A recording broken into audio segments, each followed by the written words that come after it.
Hello and welcome back to DiceBound Podcast. My name is Adaece, and I'm joined by my co-hosts Rath and Mr. Pickles. Say hi, Rath and Mr. I'll Pickles. do it. Hi. Hi. This podcast is a portion of the show where we will be talking and taking a look at under-the-table discussions as well as behind the DM screen to discuss topics related to TTRPGs of how to improve and strengthen our TTRPG experience. So with that, without further ado, let's roll.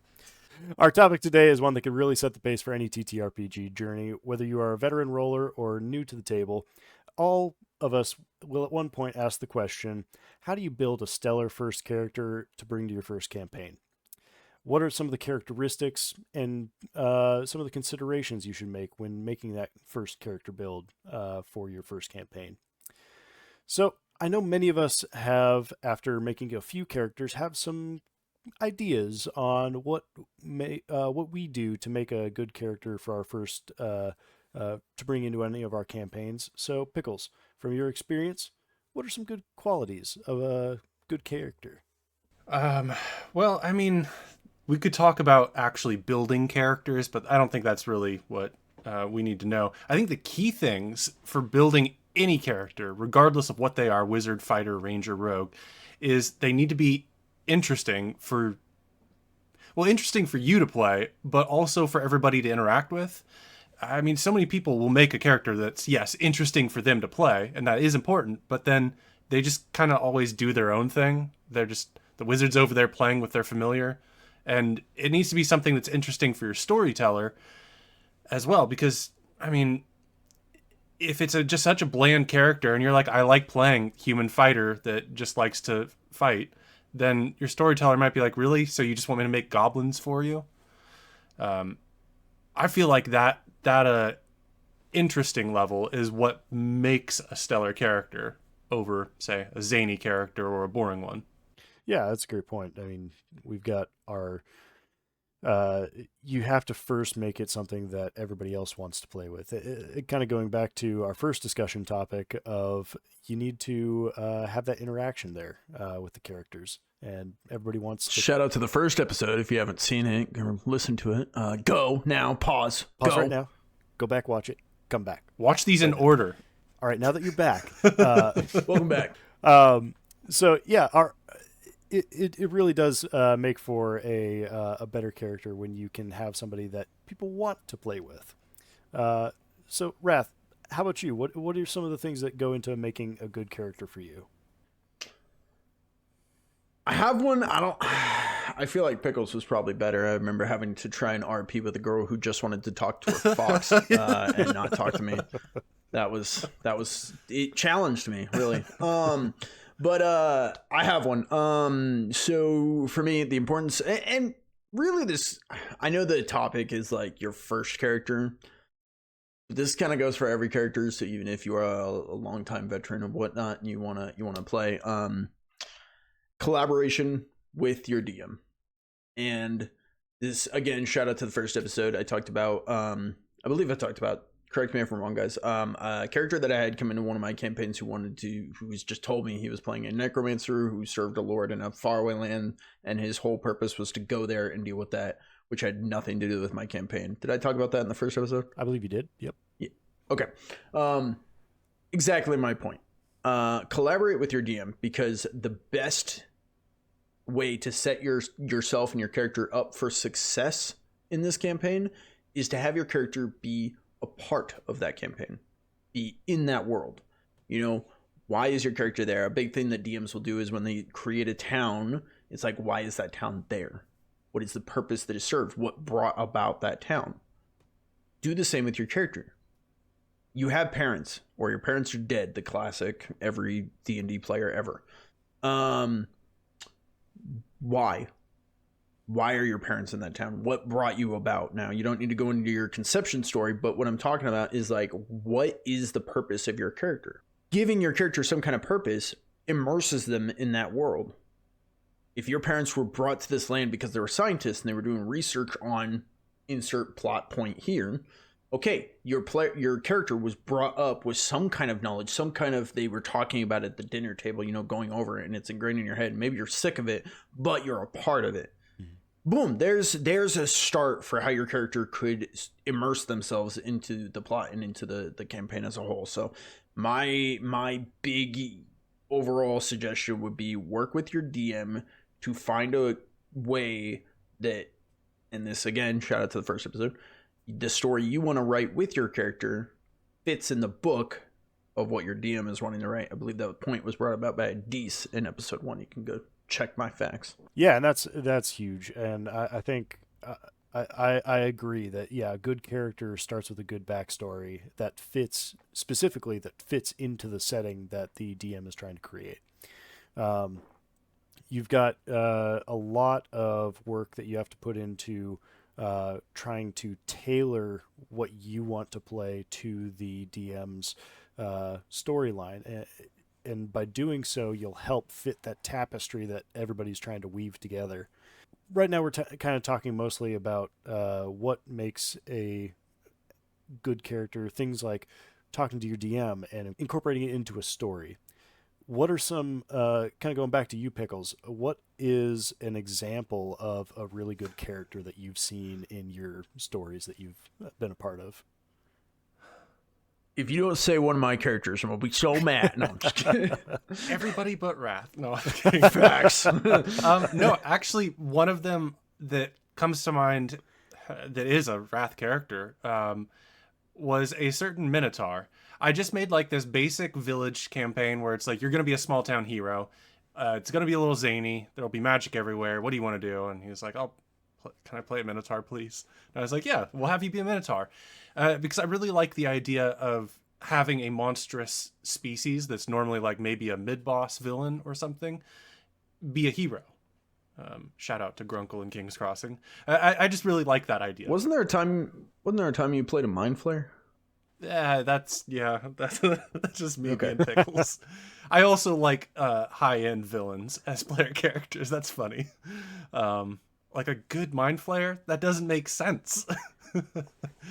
But it is a strong character concept, though. Yeah, just making a character that was interesting to me, interesting to him, and that was really enmeshed in the town and was dedicated. Like, I may be gruff and I may be ruthless, but I'm going to protect this town from anything that threatens it.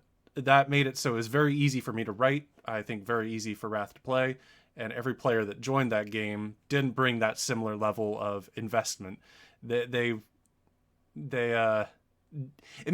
made your character stand out for being the only one who was actually trying.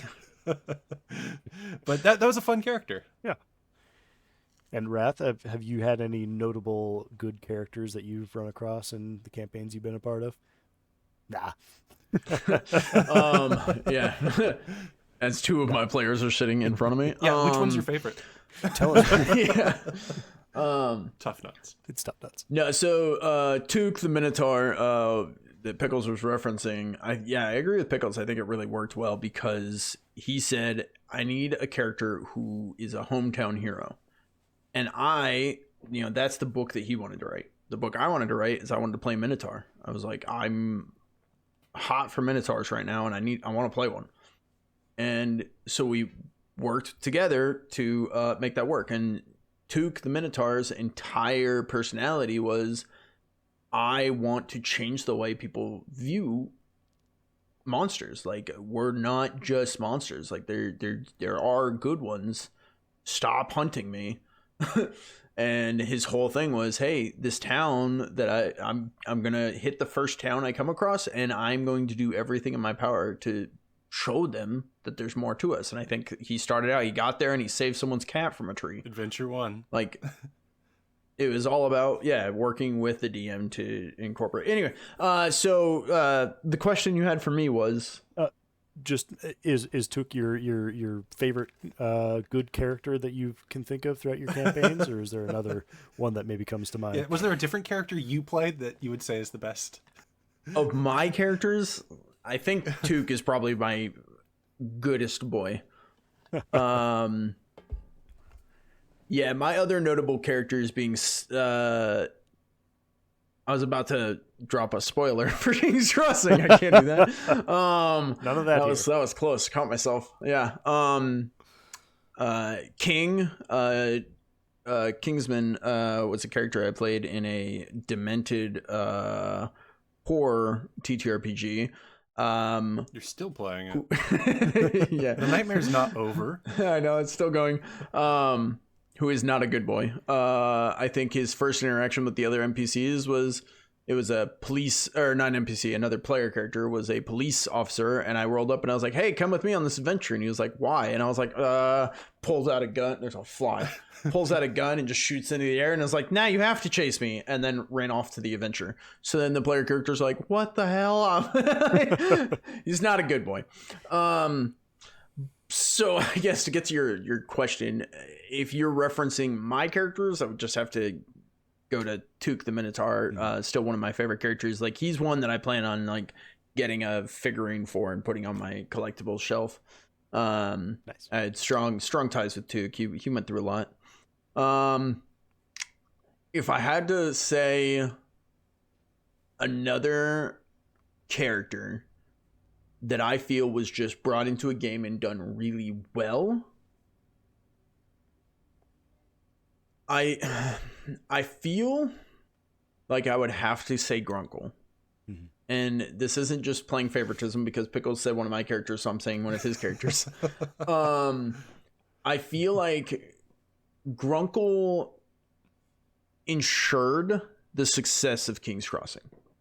The success that we've seen in King's Crossing would be entirely on Grunkle's back from at the start.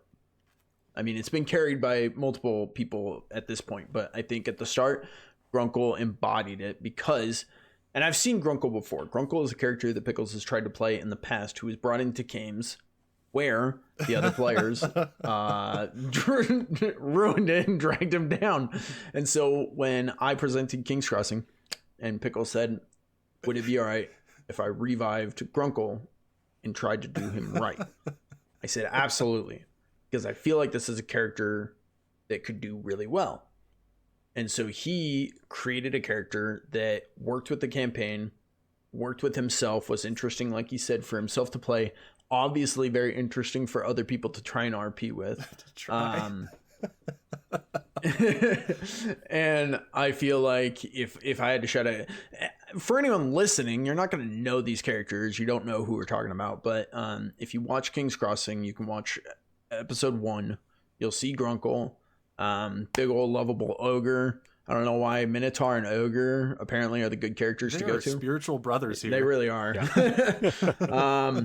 I guess to make it hit home for anyone who's not affiliated or knowledgeable on King's Crossing, why Grunkle is a good character is because friendly, helpful, team player, and willing to immerse themselves in the story. Mm-hmm. That would be my hot take. If you're friendly, helpful, a team player, and willing to immerse yourself, I would say some variation of that. Mm-hmm. Because you might be playing, I mean, the classic D&D player, your parents are dead and you're very edgy. I'm so... What's that word? There's a word for that. Edgy. Yeah, edgelord. Edgelord. Yeah, okay, I was there. You were there. You could still do that and still be a team player and immerse yourself in the story. Like, you don't need to like take away. So if you can nail those things, I would say team player and immerse yourself. That would be my big 2. Mm-hmm. That's what made Grunkle such a strong character. And again, just so no one gets hurt, I'm not saying my other characters aren't that way. I just think Grunkle was the first.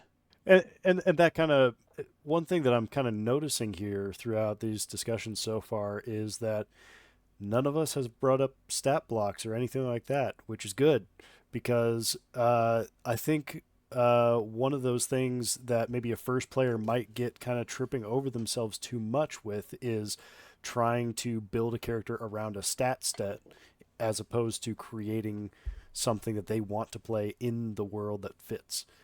So along those lines, what are some kind of pitfalls that you guys have maybe seen, or some bad characters, let's say, that you've seen in, and what are some things that first-time players can try to avoid to miss those pitfalls and make their stellar characters. Pickles, let's go to you. I know some specific things because I have been a storyteller for quite a few years. I've made my own mistakes. I'd say I'm more of a storyteller than I am a player in my experience levels. So I've seen quite a few things that just don't work for most campaigns I'm in or have run or have seen being run. The first one, to go to stat blocks, too combat oriented is one of them that seems to just ruin the game. Because the person who's like, okay, my character is all combat, he's edgy, he doesn't want to talk to people. If you're a character that can't do anything but combat, then every time there's going to be not combat, you're going to be impatient, bored, or trying to push through. That's a hard one that I think you could RP properly. Like, it's not impossible to play it. It's just that's a difficult one. And its twin is being incapable of combat. It's a very rare game that you're going to play where there's almost no combat. So playing a character that is simply not in the fight ever can be a very difficult one to play well. And by those metrics, it's also just anything, as mentioned, that is too evil or criminal. Those are hard ones to balance, because when you're too evil and you're going to betray your allies, who's going to want to play with you? If you're constantly stealing and then deciding to cover up stealing jewelry by committing some grand larceny, in a campaign that, I don't know, Pickles thought was going to be a good campaign, if you're his ally, it's going to be increasingly difficult to deal with that, because not everybody wants to be known as the criminal. Like, those are the four things I think is very hard to play. So as a new player, even as an experienced player, I think those are things to avoid generally.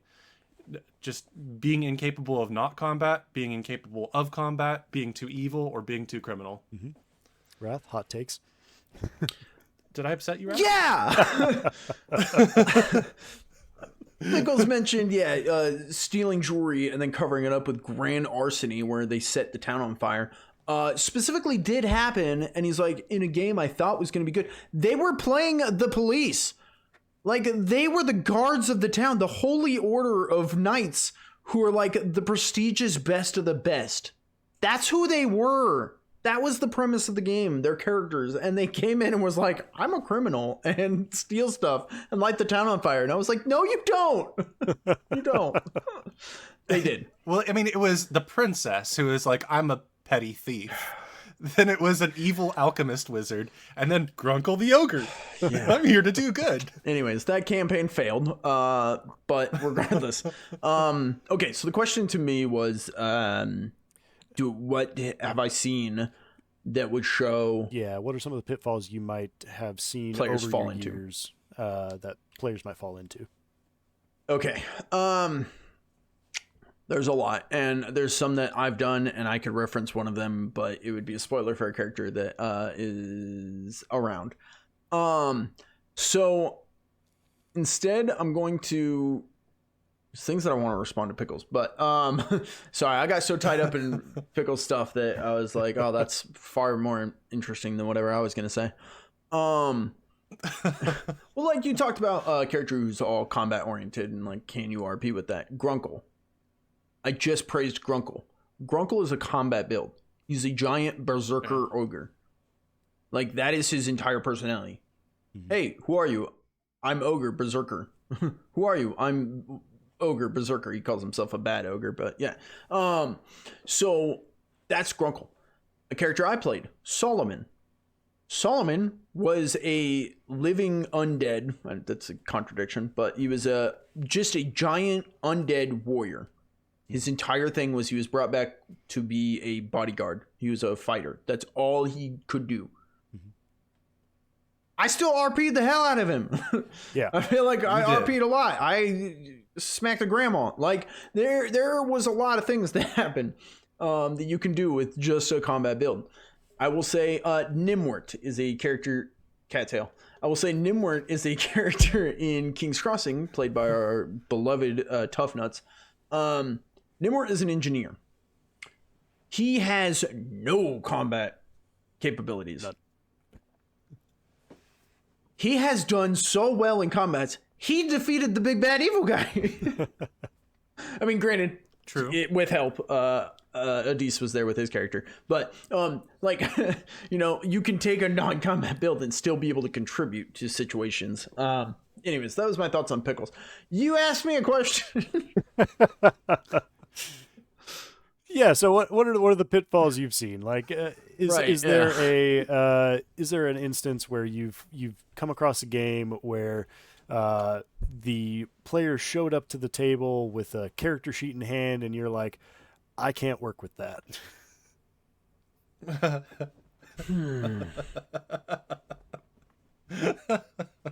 What are you laughing about? Just every single time that when we were younger, that we'd play with your neighbors because we were desperate for a second or third player. Good example. Thank you. I was struggling. Yes. Okay. Great example. Okay. So yes, when we were younger, we would play at my parents' house, and I had some neighbors, and we were like, well, we need players, so we're going to invite these neighbors over to play. One of them brought a character, I believe, named Chi, who was just a giant ape, couldn't speak. A 6-armed ape. Yeah, I think the only scene I remember is they just busted through a wall and went, Chi! And like, that's all I remember of this character, because they couldn't talk. I don't know how you play characters. I was the storyteller for that one too. I remember you guys brought me that character sheet, and I was like, a Gurlon? Isn't that from the Monster Manual? And you guys are like, yeah, we took all the stats from the Monster Manual. I'm like, that's a monster, not a playable race. And you're like, no, it's playable.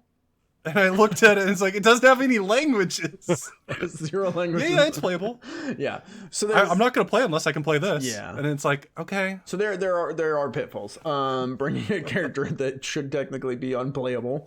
That would be one. Another one is, I don't really know how to explain the other neighbor's character.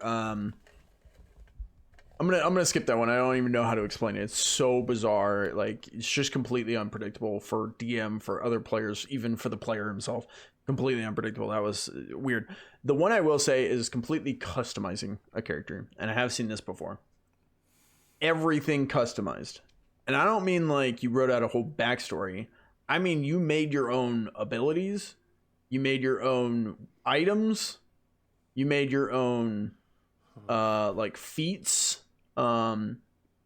Completely customizing, and then going to the DM and being like, no, it works. And you're like, what? No, everything I touch could turn to gold. What? You don't want that. Yeah. So I would say don't do that. The books make it really easy to make a character. Just do that. Like, sometimes going above and beyond is too much. Yeah, I mean, speaking of going above and beyond, like, that was one of the things that I personally had an experience with as first time building a character, where I got invited to my first campaign, and I was like, oh, okay, so I'm going to write this whole like backstory. It was like 2 pages long. And then it turned into, it was really just a 2-page long fan fiction that I created about my character that fit nowhere into the story of the campaign, that I entirely had to scrap. I remember when you guys brought that to me, because Tough Nuts was your DM. Mm-hmm. You were the player. And I think you were the first player that, because Tough Nuts and I were conversing, he was talking to me, just getting DM advice and stuff. And then you were his first player, and you brought this character concept. Yeah. You rattled off all this stuff, and Tough Nuts was so proud of you. He's like, yeah, my player's invested. And you were so proud of your character, and you're like, yeah, I have all this. And I was just sitting here like, too much. You're going to learn quick. Yeah, because you just don't leave any room for the campaign to kind of form that character a little bit, which I think you should be wanting to do. You should have that investment into the story, like we were saying earlier. Like, you should be invested, and way to do that is leave some holes for your story to develop in the character. It's almost anti-player agency, where your player takes it too far. Mm-hmm. Railroading your DM. Yep. Just as much as your DM shouldn't railroad you, you can't really railroad your DM and just be like, here's my entire life to death. What's that book that people write about themselves? Biography. Biography. Yeah. So here's your life to death biography. This is my character. And then the DM's just like, what do I do with this? Yeah, that's tough. I've also seen it where it's like too much detail. And like I said, above and beyond, like maybe in our town that we're starting in, like say we're like King's Crossing, we're in Armin's Rest. Okay, I'm from this town. Okay, cool. Here's my aunt, my uncle, my mother, my third and second, fourth cousin. Here's I'm like, I'm not role playing all that. Like, I have my own NPCs. Like, you want me to put all this in there? Like, no. Which might just speak to me as a bad DM, but no. Your family all moved away. Crazy. Speaking of bad DMs, great transition. Instead of a mini game this time around, we're going to be doing a couple of skits for bad DM practices that we have either seen or could maybe show in a that Rath has done personally. That's what he's trying to say. Yeah. So Rath, you want to take it away and kind of explain how this will work? Yeah, I mean, not a whole lot to explain. We're just gonna go round table, and each person kind of commit to the bit. RP your character being the bad DM that you've experienced or been, or it's like bad grandpa, but bad DM. Bad DM. Now, that was take that out. To preface this, these are the only two main DMs that I've ever had, so what I'm working off of is just kind of stuff I've heard.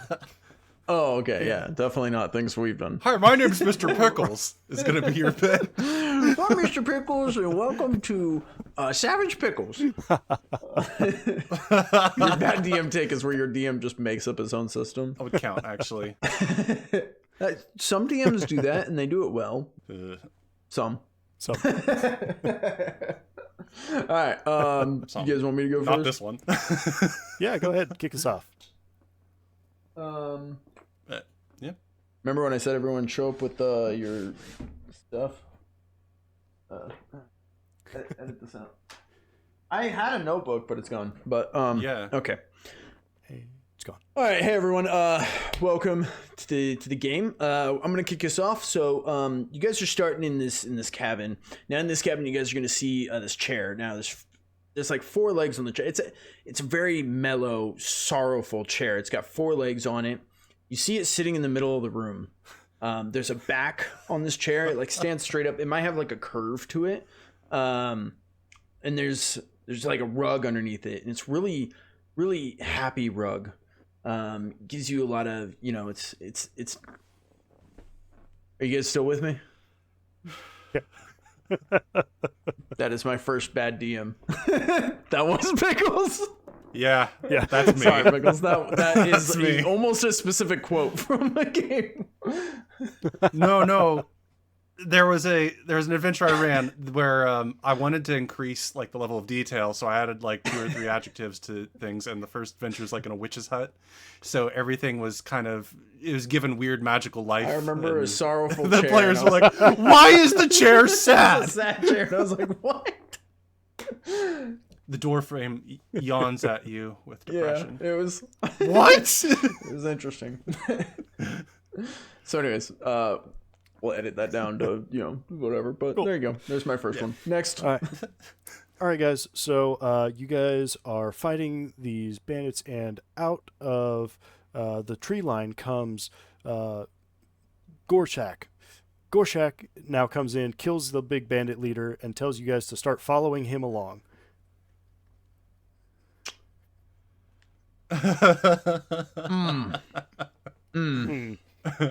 Yeah. That feels good. Yeah. Oh, he's the most. Is he handsome? He's yeah. Most beautiful. Crazy. I'm so happy that we've been working so hard to defeat this guy, and you just did it for us. That's great. That's great. Thank you. Okay. You've entered the palace, and you are approaching the queen. And as you approach her, she says, I can't do a girl voice, so since you're the only girl here, you're going to read these lines. I'm writing them down for you. Hold on. Okay, we'll wait.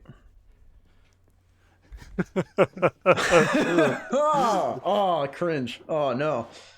No. Ugh. Yeah, that wasn't even funny. That was just painful. I lived this. I remember this experience. Yeah, that hurts.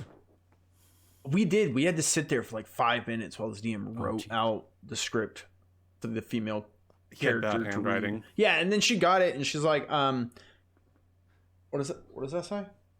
Okay. What does that say? And that's the game we had to play in, and then we just had to role play that. Welcome to the throne room.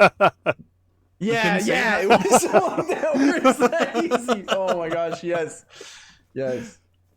All right. Okay. Next one. Okay. All right. You guys are walking down the path. You guys want to know what is it? Dirt, gravel, pavement? Pickles, give me a perception check. You can't really tell. I got a 20. Oh, you did? Oh, okay, sure. Yeah, it's gravel. There you go. Oh, you want to know if you have any rations in your pack still? Roll for it, Adaece. I got a 1. Okay. Yeah. You some.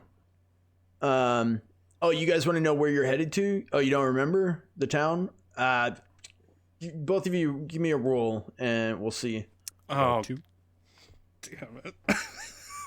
Asking a roll for every fucking little thing. Stop. Please. To know where you are is like, painful. It's a gravel road. They can see the road. You don't need a roll for it. There have been times where, like, I asked for a notice roll or something, or perception, and then it's like they fail, so you don't really give anything other than what's obvious. And then players are like, okay, thank you for the road. Thank you for letting me know what the road is. where it's like, do you see the copperhead snake? And they're like, they don't know that, so you can't really reveal that. Yeah, I just had you roll notice to see if there's a snake. It's about to bite you. Yeah. That's bad writing, though. Yeah. It's bad DM. All right, guys, good session today. Let's plan to be back next week. Hey, could you stay behind for a second? I need to talk to you. So why aren't you playing your character more like this other guy? Oh, no. Oh, no. Oh. He's dead. Get over it. I'll never be like Gary. Oh, just comparing your players and calling them out and just being like, hey, can you try to be more like, look at him. Look what he's doing. Oh. Oh. Can you be like a good player in the group? Immediate no. I'm out. I'm out. Well, hey, finally. I didn't think you guys were going to make it. Welcome to the party. We've been planning this for a while. I'm really hoping to keep this campaign going because it's been so much fun. But by the way, my dickbag friend and my disinterested girlfriend wanted to join, so they're going to be joining the game now from now on. So you're going to have to teach them how to play a little bit because I didn't give them any warning. Did you bring snacks? Is that his name? Dickbag? Yeah. Yeah, that's tough. You got a great session going, and then you just bring in people because you like them, but they don't fit, and they just don't know how the game works. And they don't bring a stellar first character. All right, hey everyone, welcome back. We're on episode 142. Before we dive in, we're going to do a quick recap. So back in episode 1. I feel called out. I was like, actually, oh my god, asking Adaece to do a recap 3 hours later. In the That's beginning. right. Yeah. There's one of the, like, I think it's the 4th or 5th Evil Bong movie is 1/3 recap. And at a certain point you're like, why are we just recapping still? The movie's almost over. Yeah. You got to establish a conflict still. You need like 3 sentences. Yeah. That's what you get. Yep. Yeah, Adaece is funny too because they'll be like, I was like, okay, Adaece, real short. I need like 5 minutes or less. You got this? And he's like, yeah, I got this. 20 minutes later. I'm like, bro, like, you're on scene 2 of episode 2. on, like, man. come on. Hurry it up. All right. So you guys have been out adventuring for a while. You said that you went and hung out downstairs in the tavern yesterday. Well, now you're pregnant. Oh, God. What? Yep, when the DM is bringing their own stuff into the game. Are you just putting stuff on my character? Oh, hell no. Yeah, that's a good one. You've seen that? I read about that a lot online, is That's insane. DMs bringing their fetish into the game. I see a lot of it, like female players will complain about stuff that Yeah. their parties will do to them. And I'm just like, are you serious? Like, people get away with this? I mean, yeah, That's that's why insane. one of my house rules is no sex. I just want to keep it off the table so that, I mean, yeah, there's probably space for it in some games, but it makes people feel a lot more comfortable joining a game that's just a bunch of dudes when it's like, nope, off the table. DM doesn't want any discussion of it. I just made you play in a Pokemon game where there was sex, which Well, is a sentence I never thought I would say. that's a strange sentence to have. That was not, Not- uncomfortable though for me. That's just a slasher movie that you Adaece did. went to go watch, so. Yeah. I wasn't. Yeah. Well. Yeah. Anyways, What? Wait. What? No. You can't attack the super awesome paladin. He's helping you guys. Explain to me why. Why do you want to attack him? You have to explain it to me before you can do it.